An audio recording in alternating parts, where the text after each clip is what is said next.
Again, a warm welcome to today's lunch webinar hosted by us at the UN Global Compact Network Sweden. We're happy to do this in a collaboration with the Swedish Biocredit Alliance and WSP. My name is Albert Askung André, and I'll be your moderator. Today we're taking a closer look at nature credits, what they are, why they matter, and how they might be a credible tool for companies to support nature positive outcomes. This is an emerging space with a lot of interest, but also real questions around ecological integrity, market design, and corporate use cases. And we are very fortunate to be joined by a group of prominent speakers and practitioners from key business sectors alongside experts who are shaping this developing market. I'm looking forward to an open and practical conversation about both the opportunities and the challenges ahead when it comes to the nature credits market. Before I leave the floor to our first speaker, I would like to briefly introduce you to UN Global Compact for those of you who are new to us. Founded 25 years ago, UN Global Compact is the UN's global sustainability initiative for the private sector, with more than 20,000 corporate members across 160 countries. In Sweden, we gathered around 600 prominent companies from around 30 different business sectors, making us the largest corporate sustainability network in Sweden. If you want to learn more about UN Global Compact and UN Global Compact Sweden, visit our website, globalcompact.se. All right, with that, it's my pleasure to welcome our first speaker. Paulina Dejmek-Hack is the head of cabinet of EU Commissioner Jessica Roswall. You will introduce us to the EU Nature Credits Roadmap and what that might mean for business and nature across the European Union. Thank you so much for joining us, Paulina, and the virtual floor is yours. Thank you very much, Albert, and good morning to everyone. Good afternoon, it's 12:05. Do you hear me well? Yes, we hear you perfectly fine. Thank you. And I'm sorry I was connecting a little bit late, but I had the classical connection issues. So very happy to join you to say a few words perhaps on the European Commission perspective on this really important matter. I wanted maybe before I go a little bit more into detail on the roadmap and the work that we're doing in the Commission on nature credit, maybe just put this whole conversation in a slightly bigger context, which I may be preaching to the converted here in this room, because I assume that you are following this matter because you already see the added values of nature credit and other instruments that help us to actually value nature and make sure that we do investments that reward those who take care of our nature. But I think that sometimes in today's very challenging geopolitical context, with the trade tensions, with the strategic movements of other international actors, and Europe maybe a little bit increasingly finding itself in a bit of a squeeze spot between others, it's sometimes you have the conversation around Europe's competitiveness, you have the conversation around what can we do to strengthen our place in the world in this very complicated context. And sometimes you get this slightly contradiction that people say, well, right now, with so much on our agenda, so many things we need to focus on, the environmental agenda becomes a little bit less strong, and gets a little bit less of the political bandwidth. And I think from our perspective of my Commissioner Roswall, who is the Commissioner in Brussels for environment, water resilience, and a competitive circular economy, what my boss would argue, what we would argue is that there is no contradiction between taking care of nature, having very high environmental standards, and at the same time being competitive. And it's rather an advantage for our companies that are out there in front with innovation, doing the green transition, and that is something that is good for Europe's competitiveness and standing in the world. Important also, I think, and again, I'm not telling you something that you don't know, of course, the fact that having taken care of our nature, investing in water resilience, investing in healthy soils and all the rest of it, it's obviously important for our societies, but also very important for businesses themselves, bearing in mind that around 70-75% of our European businesses are directly dependent on ecosystem services. And very often that ecosystem service is water. So I'm saying all that, and again, I'm sure you're all super aware of it, but just making these bigger connections, why these conversations around investing in nature, we shouldn't see it as a cost. It should really be something that we see is an investment for ourselves, for our businesses, but of course also for our future. So that's a little bit where we are coming from when we speak about nature credits, seeing of course that there is a massive investment gap when it comes to nature. We see that if we look at our global commitments following for the Kunming-Montreal framework, where we need to restore the biodiversity on the land, also in the waters. We try to mobilize public finance for that. Some of that can come from the EU budget. Some of it obviously has to be national finance, but we believe that there is really scope to do more also on the private financing side. And that is where we believe that the nature credit come in and can be a very useful and interesting part of this overall financing challenge that we clearly have for nature, for biodiversity, for water resilience, and all these other really important topics. So what we decided to do, this was something, by the way, that the Commission President, Mrs. von der Leyen, had spoken quite prominently about, saying that we need to put nature on the balance sheet. And I think that's exactly what we are trying to do, and probably many of you as well. So what we set out to do, and my commissioner has been in her function for around 1 year. So what we set out to do when we started off around 1 year ago was to have a lot of stakeholder discussions. So we did roundtables, we had bilateral meetings, and try to work a little bit bottom up and really discuss with stakeholders out there what would be, how could we set up a good approach to nature credits at the European level. And that then led to our roadmap, which we adopted back in the summer. And what you see there is a little bit of a stepwise approach, starting with setting up an expert group, and we are in the process now of finalizing that, and really wanting to work with this expert to try to get the methodology in place for nature credit at the European level. Now, what do we need to be a little bit mindful of here? I mean, a couple of principles perhaps that I wanted to underline. One is this inclusive process. I think that's really important. If we want to create something that actually works and create the confidence and the integrity from that we need for these kind of schemes to work in practice, we need to have a very inclusive process. And that is why we started off by a lot of discussions with stakeholders, and we are setting up this expert group to work on a methodology to see what kind of certification scheme, what transparency rules we would need to have a functioning nature credit system. That is the first point here, really on an inclusive working method.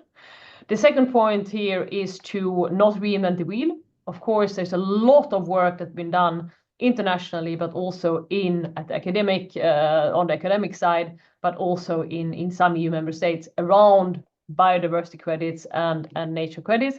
We have chosen, by the way, I open a bracket here, to call it nature credits. Of course, very often biodiversity credit, nature credit is quite similar, but we wanted to keep it a bit broader and not only focus on biodiversity, and that's why we chose the word nature credits. But of course, it's more a matter of what word you choose to use. But the important point is here, let's not reinvent the wheel. Obviously, really important work done on the World Economic Forum, the International Panel for Biodiversity Credits, and other fora. So we're really trying to look at what has been done already. That would be the second point. Third point, also looking at practical experiences, including in Europe. If we look at the UK, for example, is quite advanced on this matter. We have schemes in Finland, we have schemes in France, all of them some with slight differences, but still I think very much going in the same direction. So we're of course looking at these national experience as well. We have also at the EU level some ongoing pilot projects, so co-funded from the EU in Estonia, for example, regarding forest. So that's would be like a bit of a third point, trying to work with the practical examples which are there. Fourth point, obviously the integrity of the systems, making sure that we avoid greenwashing. There was always this conversation around nature credit. Is this a way actually to just do good things in one area and then do the bad things somewhere else? So that of course is not something we want to see. So the high integrity, I think, is really important. And then the fifth point, to really do a little bit of a bottom-up, step-by-step approach, looking also at the EU carbon credit market, which of course is more advanced, easier to measure carbon, and making sure that we are have complementary ideas, but of course that we don't maybe repeat some of the challenges that the carbon credit market has faced in the past. So to maybe sum up all this a little bit, for us, a very important and very exciting, actually is the right word, work stream. Slightly maybe unusual approach in the sense that we have decided or taking the approach of not necessarily saying let's do new EU regulation, do something which is very kind of rigid. I'm personally not always convinced that the best actors to create markets is the European Commission and the legislator. I think these things really need to be developed together with market participants and stakeholders. So this is really what we're trying to do here. And that's also why we are taking this kind of step-by-step approach in the roadmap, as I mentioned, and looking forward, of course, to continuing this conversation with all of you and getting your input and see how we can take step-by-step move closer to an EU nature credit system. I will leave it at that. Thank you very much. Thank you, Paulina, for that very informative and also this is obviously a topic we can talk about for hours. But thank you for telling us more about the nature credits roadmap and the rigorous process behind it. I know you have a busy schedule, but I want to ask you a question, maybe two, about the roadmap before you have to leave. So maybe to get started, question-wise, the roadmap obviously outlines how the EU sort of envisions a future market for nature credits in this broader sense. What do you see as the most important next step to enable such a market to develop with both high integrity but also real demand from companies? No, listen, I mean, I think that is exactly a little bit the challenge, right? That it's always you find yourself a little bit in the chicken egg situation. I mean, you need the demand and you need the supply, right? So the question is how do you get going on both fronts? And I think that is, in addition to looking into methodologies, the certification processes, and central registers and all the rest of it. I think that's also something that we really would want this expert group that I was mentioning we're setting up to explore. What can we do on both the demand and the supply chain? And I think the whole conversation is a little bit about, indeed, a little bit of chicken and egg, and also how much standardization do you actually need to even get that market going. And I mean, when we have had our exchanges, some stakeholders have told us that actually it would be helpful if you had a European, maybe even regulatory framework, because then you set the standards. Then others would tell us, well, no, actually, hang on, let's not rush this too much. This is actually something that probably can build itself a little bit bottom up, given that we notice that is of course a lot of interest. I mean, if you look at the farming community, if you look at the forester community, but also if you look at companies, wherever they are in the value chain. So a lot of interest from retail business, for example, with packaging and all the rest of it. So I mean, I think this is probably a little bit where we are still seeing what is the right approach to take here. Some people tell us also that in the end, this is probably markets that will stay quite bespoke, because if depending on how you define your methodologies, you would arguably say that restoring biodiversity in the south of France is different maybe from re-wetting territory in Germany or planting a forest in Estonia. Well, there's a lot of forest already, but you see what I mean. So that's, I think, but I think there are ways around this. And of course, if you look again at some of the international work that's been done, this was precisely some of the issues that have already been looked at. The fact that you would try to cater for quite different realities, regional, local, international realities, not even to mention, of course, the realities that you would have in some, if you look at our international partner countries, I mean, in Africa, in other regions, etc. Obviously, again, a rather different conversation and different situation. Thank you. And one last question before I had to leave. Sort of one concern often raises that sort of a premature market could risk sort of these low integrity credits that don't deliver outcomes aligned. You mentioned the Global Biodiversity Framework, for instance. How does the EU roadmap sort of intend to guard against such risks early on? You mentioned this briefly, but could you elaborate a little bit about that? No, I mean, I think that's a really fair point, and indeed, I think I was kind of alluding to it a little bit, or referring to it in passing. I mean, I think that is maybe what some people would argue was some of the challenges in the early days of the carbon credit markets, that maybe things were rushed a little bit, and that high integrity was not always there. So it's clearly something that we are very mindful of, and trying to see how we could preempt this. Also, I mean, I think also from the perspective that, as also often with these things, especially if they are rather new and innovative ideas, that you don't necessarily get a second chance. So if this goes wrong the first time, and people feel that this didn't have the integrity and the prevention of greenwashing and everything else that they had been looking for, then maybe they would be a little bit reluctant next time around to invest, either invest or buy this or use this kind of instrument. So I think this is really important, and also something that, and again, I'm coming back to this ongoing process here, that we think that would be super important for our expert group to look at. How can you make sure that the right level of integrity is there from the beginning? Of course, the other side of that coin, which of course is the other argument, is to say that if you try to create something which has there's so many hurdles and hoops to jump through before you actually can come to developing your credits and eventually then selling them, that people will say this is all too complicated, I'm not even going to go there. Then of course you don't get that market going either. So I guess it's always also finding that balance, to have something which we can say, and that comes back to the methodology, the certification, all the rest of it, to have a bit of a quality stamp. This is has an integrity which is enough, but maybe not letting the perfect become the enemy of the good either. There, I think that would be a few reflections on this.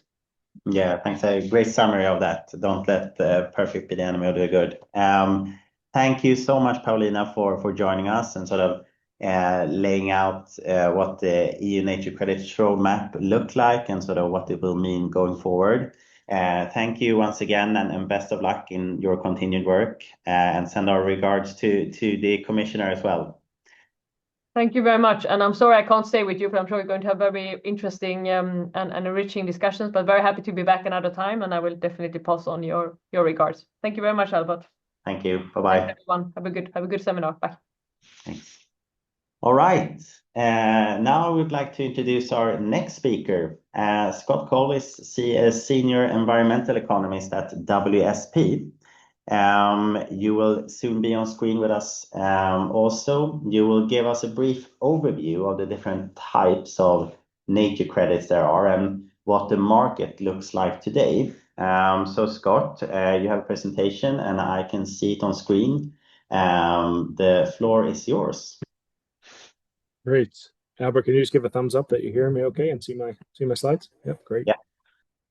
Great, thanks you for that introduction. Yeah, I'm here together with Martin, and as Albert just said, I'm a senior environmental economist at WSP Sweden. I work with public and private clients and kind of help them make better environmental decisions, and that can involve a company that wants to invest in nature, in nature restoration, but it could also involve a landowner or a land trust that wants to prioritize nature restoration action. So my entry point here is really environmental markets. As an environmental economist, I'm interested in how markets can generally support more nature restoration.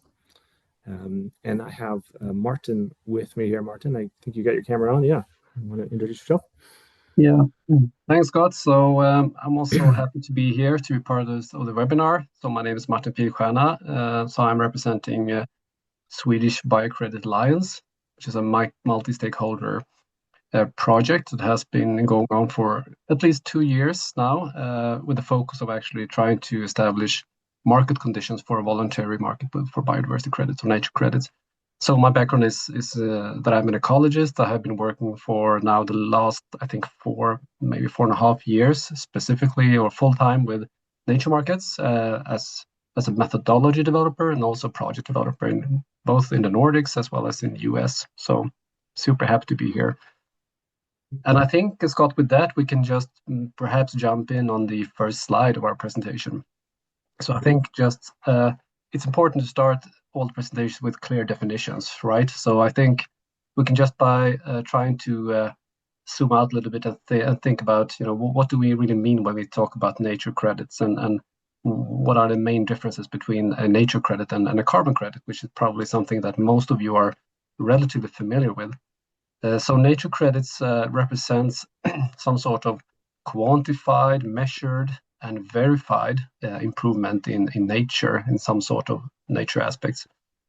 And this is actually something that has been kind of defined quite recently within one of the global integrity bodies called Biodiversity Credit Alliance, that last year actually published this definition of what they then called biodiversity credits.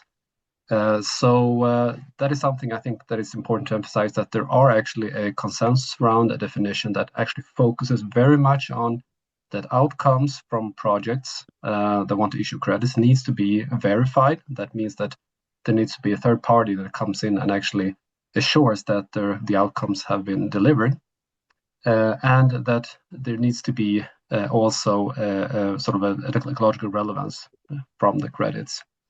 So that is something that is a little bit more vague compared to carbon credits that you can see down here on the slide, on the lower end of the slide, that is defined as 1 metric ton of carbon dioxide equivalents that are either removed from the atmosphere or as an avoided emissions. So there are kind of quite clear differences there between these two. But Martin, if I can jump in here, then people talk about carbon credits with co-benefits. Why not just purchase the carbon credit with co-benefits? Why do we need nature credits specifically? Sure. I mean, that's a really valid question. And firstly, I think it's important to acknowledge that what is happening right now in the voluntary carbon market is a good thing, that it's a strong focus now on integrity and added nature values to the carbon projects that are to issue carbon credits. That's a good thing. That is actually needed. There's been some troubles and some problems with integrity the last couple of years. So that is actually something that is changing. That is a good thing. On the other hand, as you know, there are differences between when it comes to measurements, how to measure carbon compared to biodiversity or nature. So this complexity in measurements and how to measure nature means that you will definitely need to have a sort of different kind of project setup to really be able to choose the most relevant aspects of nature that you're measuring. And I think when it comes to the kind of the question you're posing, Scott, like why do we need these nature credits? I think it's important to realize that nature credit projects will always be much more specific in terms of what are the actual outcomes that can be generated. A carbon credit projects will be restricted by their objective of actually removing carbon or avoiding emissions. So that will always be the main objective of a carbon project. And that will kind of restrict the actual nature benefit that can be generated. So often I think it's fair to say that many carbon credits with nature co-benefits can actually help restore like basic ecosystem functions like a forest canopy, a forest cover maybe, but they will most likely in most cases not be able to fully restore the integrity or the condition of the ecosystem. And that's why we need nature credits, because they can actually go in and really achieve that condition improvements and integrity improvements. Last thing before we leave this slide, I think it's also important to mention that many ecosystems today cannot really be helped by carbon credits because they are by nature low in carbon, and they don't really have kind of the potential to sequester carbon or to remove carbon in an efficient way that makes it beneficial to work with as a carbon project. So let's say coral reefs, for example, is a good example, or maybe low productive forest ecosystems or some wetlands ecosystem. They will never be good enough at removing carbon so that you can actually do a carbon credit project with them. So therefore, to cover up for those ecosystems that will always be low in carbon, we need nature credits. Right. So that's good. I think after having kind of going through the definitions and comparing with the carbon credits, I think we can move on now. And I think, Scott, you as an economist can have a really good couple of reflections around, why we need really to marketize this. Why do we need to create a market around nature credits? Right. I think a first obvious question is, do we have to have a market? Do we have to buy and sell these credits? And the short answer to that question is no. We don't have to have a market. I mean, a potential actor who wants to invest in nature could go find a landowner and they could make a transaction, and they could have a restoration project that could have fantastic long-term benefits. But I think the reason we're talking about credits and we're talking about markets and transactions is because markets have this ability, have a couple of major benefits. I mean, number one, they can scale up very large amounts of financial capital at scale. And that can help us address these huge gaps in the restoration funding that we need and the restoration funding that we're getting today. The other major benefit of a nature market is that it creates this incentive for landowners to invest in nature. So they can not just maximize profits from exploitation of land, but actually to obtain profits from restoring land. And together with a little help from regulatory drivers, which we can come back to later, a nature market can also create incentives for polluters to avoid damage, right? Because it becomes costly. It becomes costly to actually affect or to impact nature. But I think it's important to take a step back. And as an economist, I have to say that I see a nature credit as a public good, right? So if we compare a public good to a typical private commodity in a typical market, like we kind of know what we're getting, right? We know that we're buying some quantity of oil that's going to run our factory or our car, or we know we're going to get some correctly sized shoe for our foot. These are regular, normal private markets, but environmental benefits are very often public goods, right? And that causes challenges in how we're going to measure them. It's really hard to divide them up. It's hard to exclude certain actors from benefiting from the provision of nature restoration. So in the end, we don't get enough of it. That's the bottom line, is that we just don't get enough of it. So we need more nature restoration, but we don't need a bunch of fast solutions that don't work over the long term either, right? We need to be able to create safe markets. And so I talk a lot about, and environmental economists talk about the need for guardrails for nature markets. We want to ensure that there is going to be a specific measurable action that's actually been completed. We need a measure that would not have otherwise happened. And we need actions that are verified according to some particular standard. And we need to make sure that outcome is going to actually happen and it's going to last over many, many years, right? So we need to have these types of safeguards. And I think that's kind of the important thing to keep in mind with these markets. Super helpful, Scott. Thanks for that. And maybe going into a little bit more detail when it comes to the benefits of nature markets from a corporate perspective. A big issue right now is kind of trying to define what is the responsible use case for the demand side, the corporates, etc. And could you elaborate a little bit on that and potentially also say something about how corporates can use nature markets, nature credits as a way of achieving their nature strategies and nature targets? Right. Nature targets need to be achieved.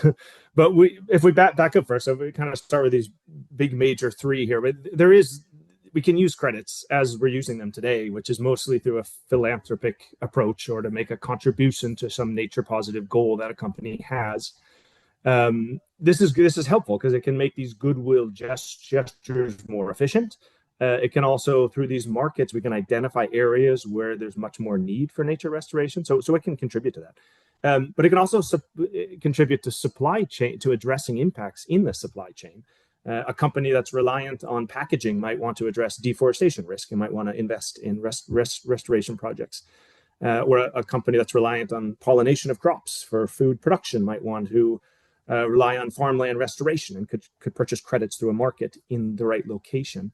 And it's important to see this as we talk a lot about offsetting, which is kind of involves a project that's done somewhere else to address loss caused by a company. But there's also important to see this in terms of insetting, which is getting a lot more attention now, which is addressing impacts within your supply chain, especially in the landscape on which your supply chain depends. And so nature credits can come in and support that as well.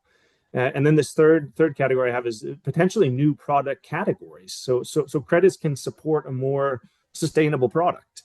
The idea here is you might start with a sustainable product with some type of sustainability label like green energy or eco-labeled product, and you can improve that by adding nature restoration to how that product is actually produced, right? And so this would require, and it does require, and these models, these are being created, and that is models to kind of integrate the scale and the location and the extent of that credit, that restoration project, and kind of integrate that into the product itself so that the product can be marketed in a transparent and credible fashion, right?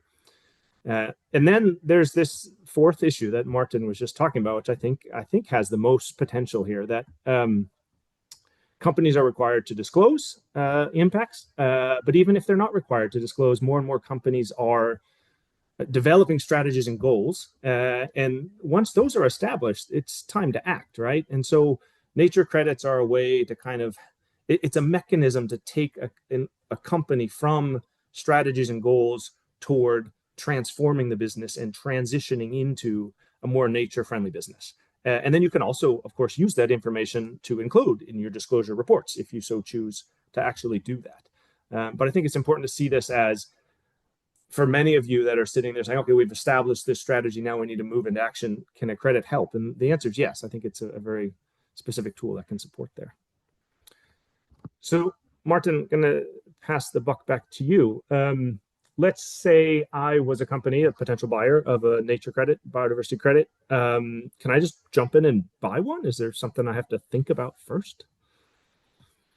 And that's a great question, Scott. And actually, there are some things to consider before engaging with the developing nature credit markets. And I would say probably the most important one is supply integrity, as you mentioned a little bit earlier on, Scott. But we need to be sure that those credits are actually of the highest possible quality. And we now have actually a framework for that called the high-level principles for high integrity credits.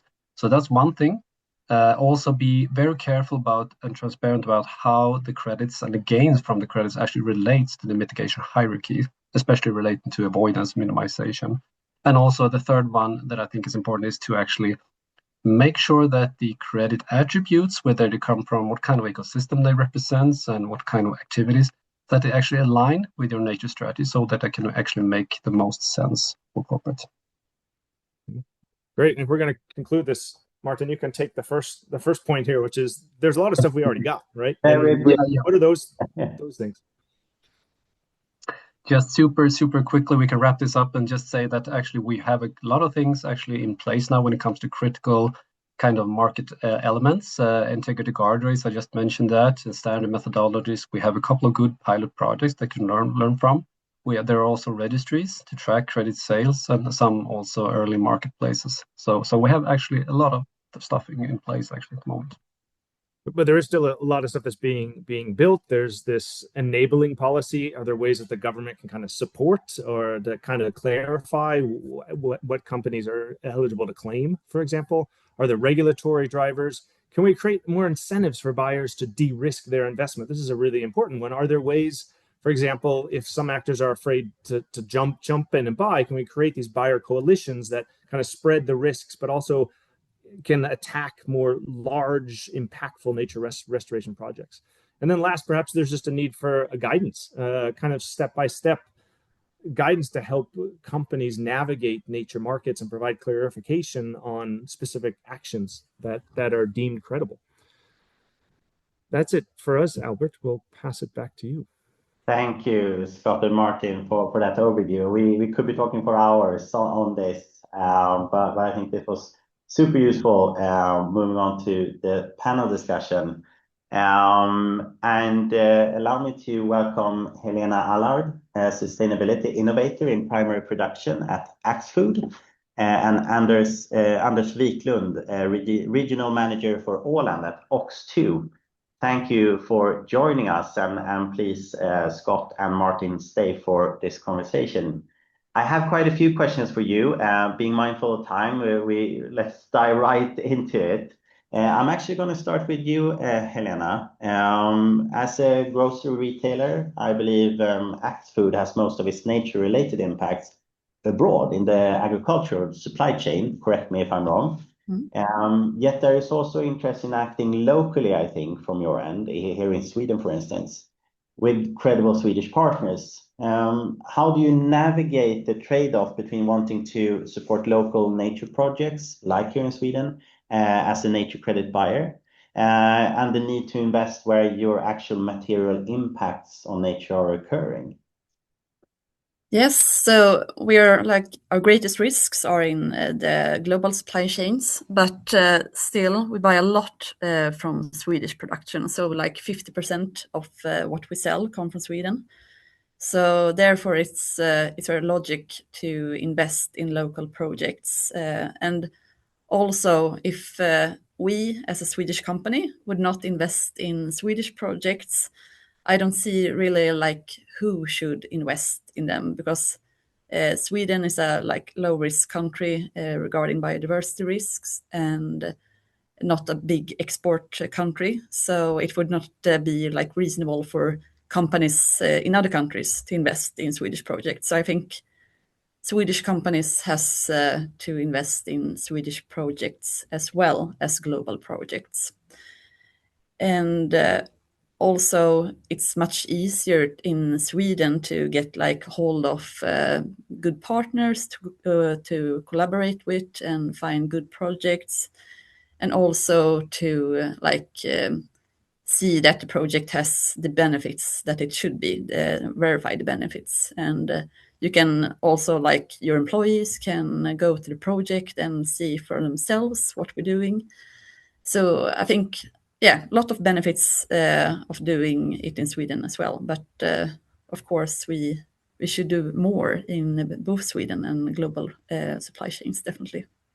And Anders, OX2 working in renewable energy, one of the largest sort of, in that market in Europe. You work in a sector with a large land use footprint, but also major opportunities. And I know, or I believe at least, you're working on developing sort of these dark green products to sell as part of a nature credits market.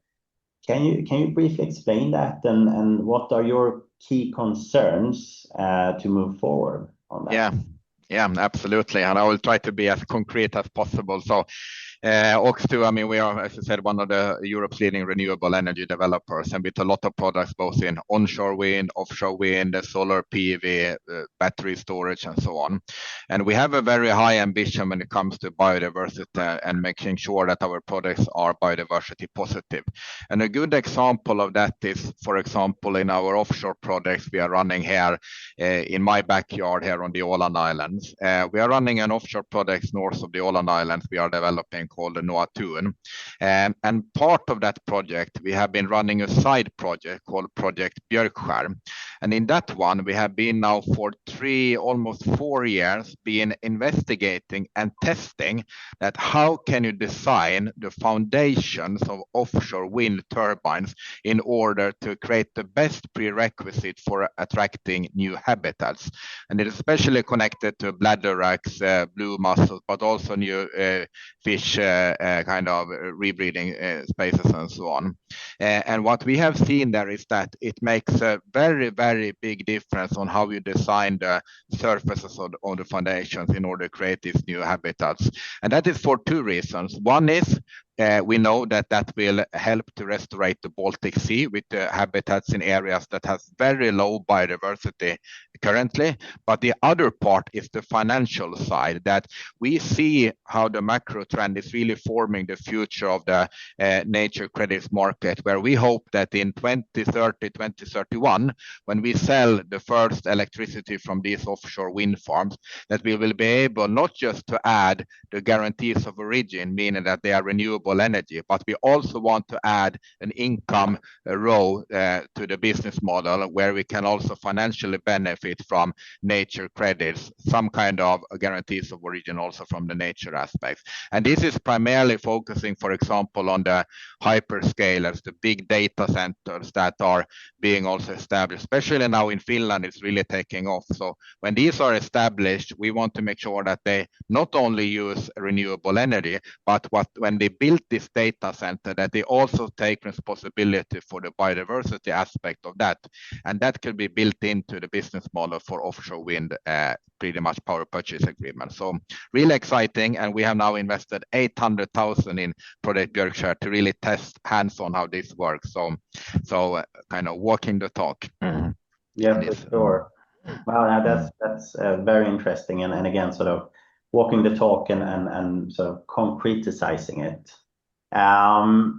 I'll get back to both of you, Helena and Anders, soon, but I would like to go back to you, Martin and Scott, and sort of following your presentation. And we know obviously the market for nature credits is quite new, and that there are real risks that sort of supply grows faster than credible demand. What are, from your perspective, we heard also a bit earlier from Paulina from the EU Commissions, but from your perspective, what are the critical next steps to develop a sort of credible and high integrity nature credits markets in countries like Sweden, but also Europe more broadly? And sort of perhaps more interesting, sort of what's on top of your wish list when it comes to regulatory drivers and incentives to get there? Long question, but yeah. Thanks, Albert. I can try to start. I think on the short term, there are a couple of things that are really important to be done. And I think, to start with, just prioritizing and focusing on the demand side in contrast to supply side is a starter, actually, to kind of really try to understand how this new, very promising tool can actually be used to help corporates to kind of achieve their nature strategies. That's the first thing, I think. So as we just said, I think it was me or maybe Scott that said that we need more operational step-by-step kind of guidances to help corporates from different business sectors to navigate nature market. That is something that is missing.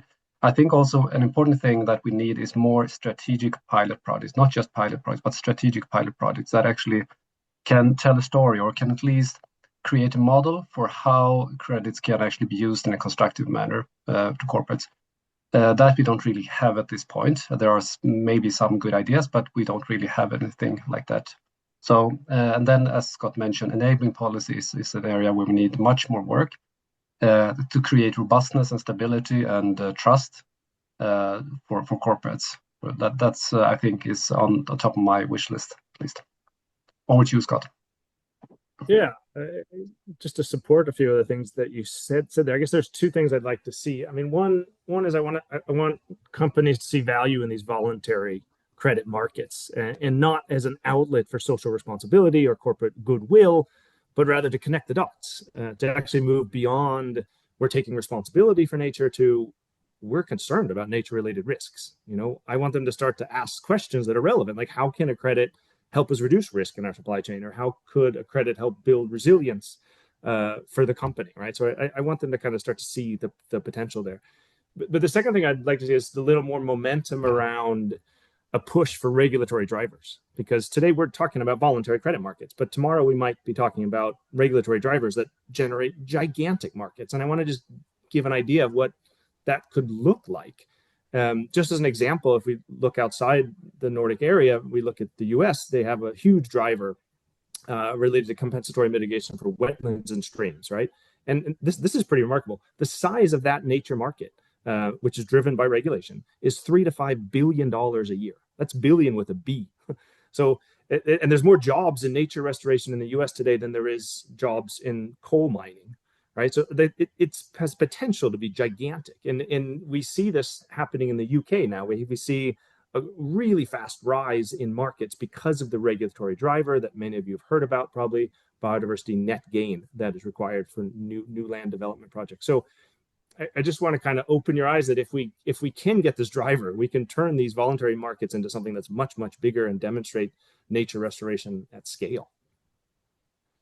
That's interesting. And also hearing sort of positive regulatory examples from the US nowadays is interesting. I don't think many of us have heard that before, sort of about this gigantic market you mentioned, Scott.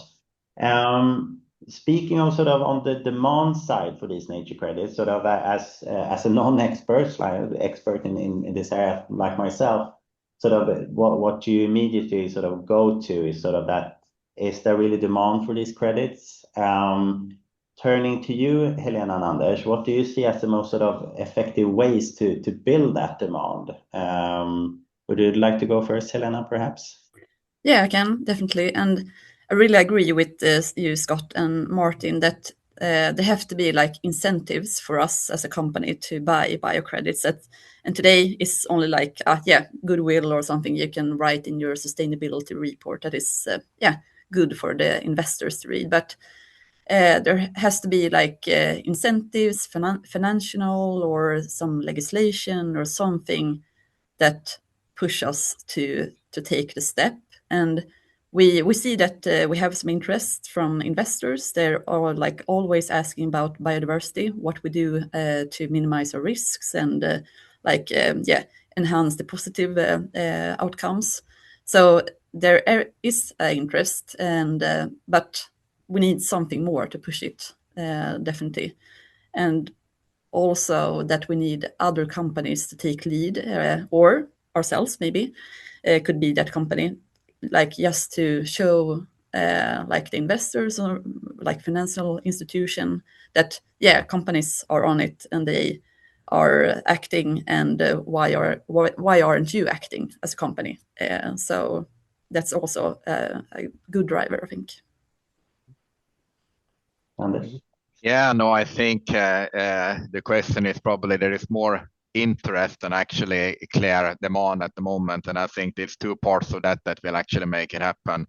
One is, I think we have seen very clearly in other kind of energy fields, for example, we are working with e-fuels, e-methane and hydrogen and so on, that there needs to be a clear also regulatory push also in order to actually kind of come over the top.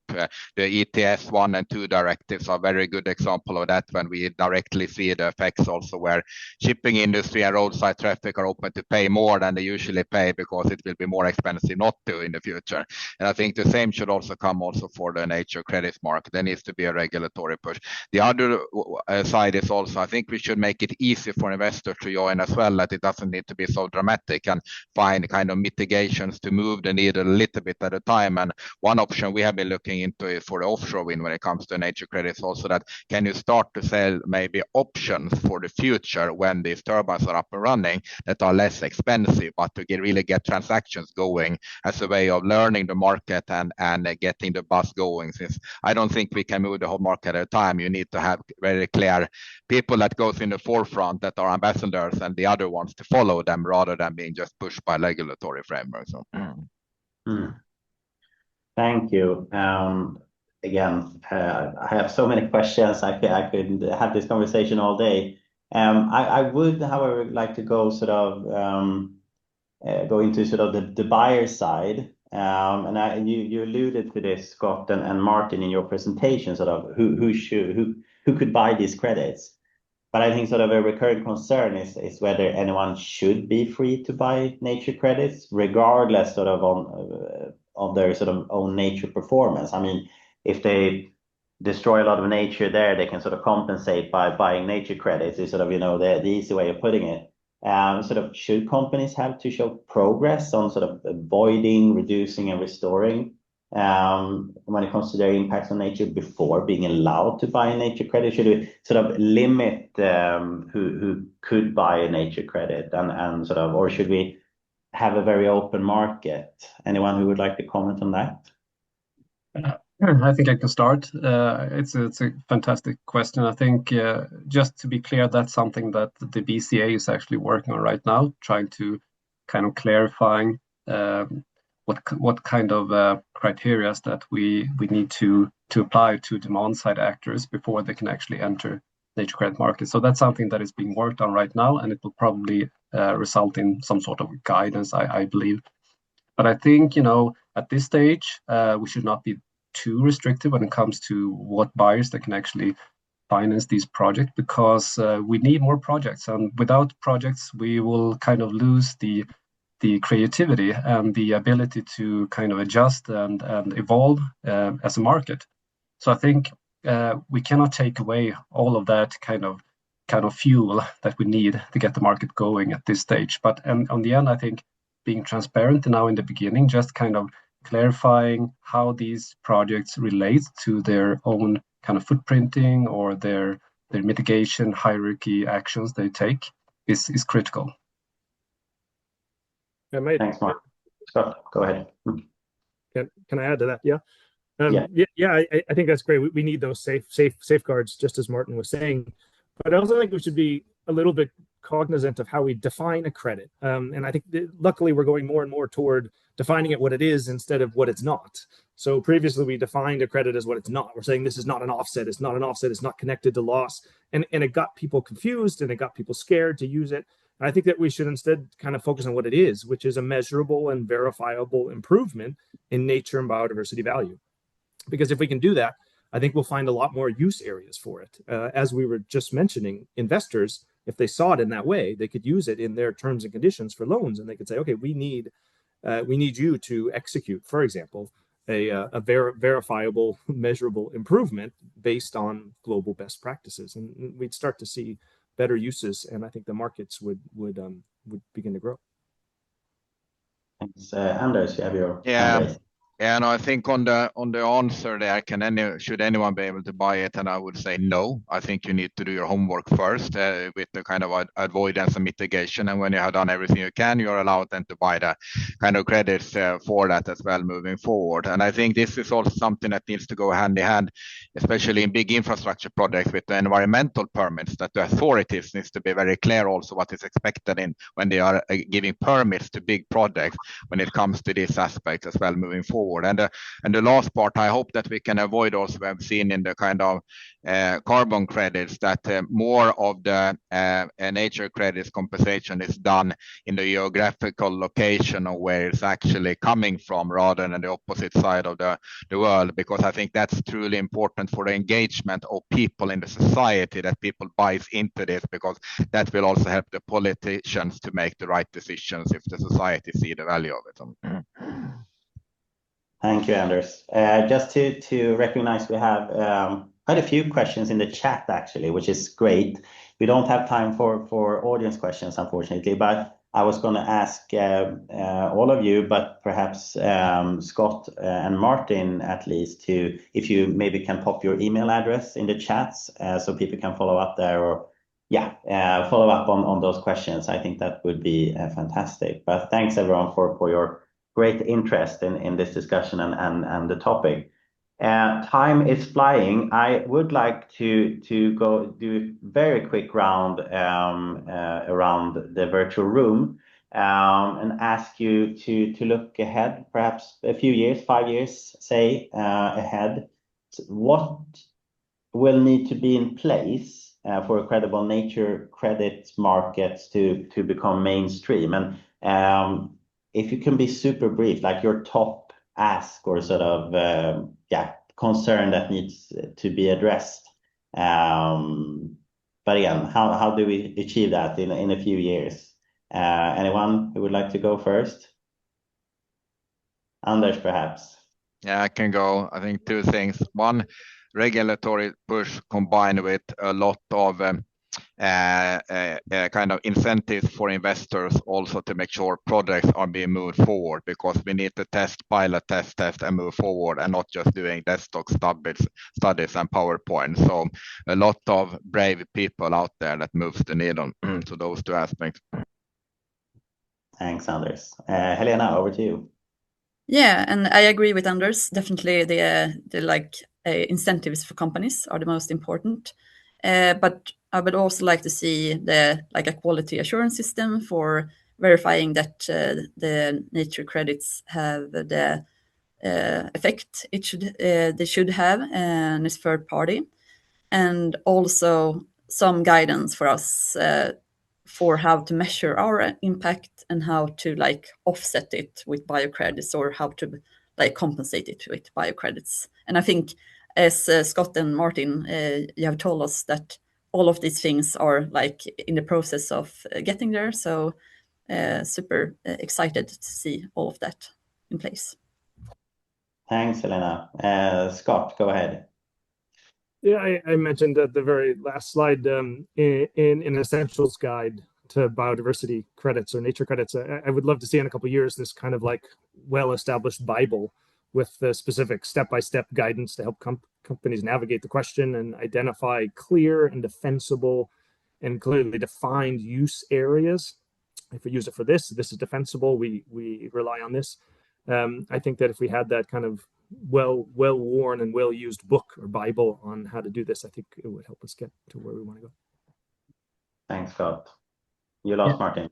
Yeah, and two things actually. So first is a little bit of a technical one, but it's about just what we discussed earlier, creating framework for companies to make sure that they can actually assess the mitigation hierarchy activities that they're doing, and then kind of understand, where can we actually start to buy credits in a responsible way. I think that's one key, to have that established. And yeah, the second thing that I would like to see is not being critical, but a little bit more activity from some of the large NGOs, that they could perhaps be a little bit more active on this space, and maybe have some more specific statements on, and maybe also participate in some of these strategic pilots that we are discussing right now. That would be super helpful, I think, to kind of create a trustworthy market. Thank you, Martin, and thank you, everyone. Time is flying, and we need to wrap up. But a big thank you to all of our speakers and to everyone who joined us here today. We have a couple of very quick slides, if we can pop those on screen. We have covered a lot, from the EU Nature Credits roadmap to the realities of creating high integrity supply and credible corporate demand for nature credits. What is clear is that nature credits perhaps won't solve everything, but they may certainly become an important part of how companies manage risks, build resilience, and contribute to nature protection and restoration. If your company is ready to work more strategically on nature-related matters, I would like to recommend to apply to our brand new Nature Action Accelerator program. It's open to Swedish UNGC member companies, and the deadline is actually already next Monday. You can learn more and apply at globalcompact.se. Finally, when you leave the webinar, a short event survey will pop up. We would very much appreciate your feedback on the event, and also an indication to whether you would like to dive deeper into the nature credits topic. So I have a question about that. So thank you for helping us improve also future sessions. That's it for today. Thank you so much. Have a lovely rest of the day, and goodbye. Thanks. Bye-bye.